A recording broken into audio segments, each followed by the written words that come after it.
AI startup Anthropic now in late-stage talks to raise as much as $2 billion at a $60 billion valuation. CNBC has learned that the funding round is being led by Lightspeed Ventures. Anthropic is the creator of AI, the AI chatbot. It's called Claude. The company has been heavily backed by Amazon, also by Google.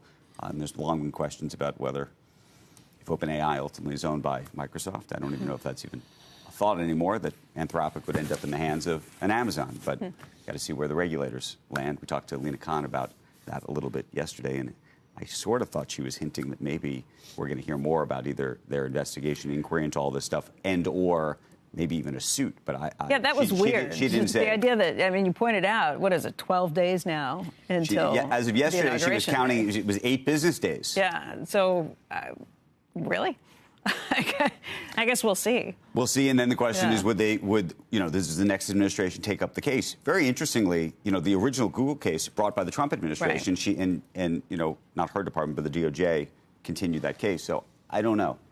Yeah, I guess it gets weird in the tech world because there are not clear guidelines as to what each administration thinks. It doesn't fall into the old kind of camps of what you would think a Republican versus a Democrat would do. There is some crossover on some of these things, and you pointed that out with Jake Vance. I was also going to say Trump was a big, originally pushed on the TikTok position, and now, and then Biden took that up, and now it appears, well, we'll see what happens. Yeah, we'll see what happens. He's made comments, obviously, that he may not want to kill that product.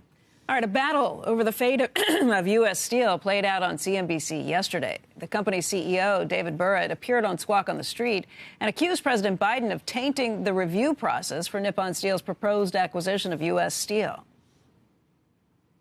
Remarkable deal, and that's what we're trying to do. We're trying to right the wrongs of this president and make sure that CFIUS is actually followed. The process has been corrupt. I know it. You know it.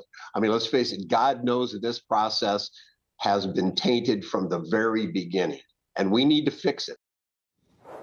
Burritt's point was that President Biden, in being so outspoken against this, was telling basically the people on CFIUS to vote against it before they even saw any of this. Burritt went on to call for President-elect Trump to take a fresh look at the deal. It was pointed out to him repeatedly that incoming President Trump was not in favor of this deal either and campaigned on that pretty heavily. But he said, I think, something along the lines, I was listening to the interview, he said something along the lines of, President Trump's a very smart man. I think I can appeal to him to make him realize that this is really important. He would like to talk with him and talk that through. Then later in the day, on Mad Money, the CEO of Cleveland Cliffs fired back. Cleveland Cliffs was a rival bidder for U.S. Steel and has repeatedly cast doubt on the deal's prospects to investors. Listen in. Statements coming from the CEO of West Steel called the President of the United States corrupt. As an American, I feel offended. This is just absurd. By the way, the U.S. Steel CEO, Burritt, had also claimed that Cleveland Cliffs was behind some of this, too, and that they've been going after them for the issues on this, too.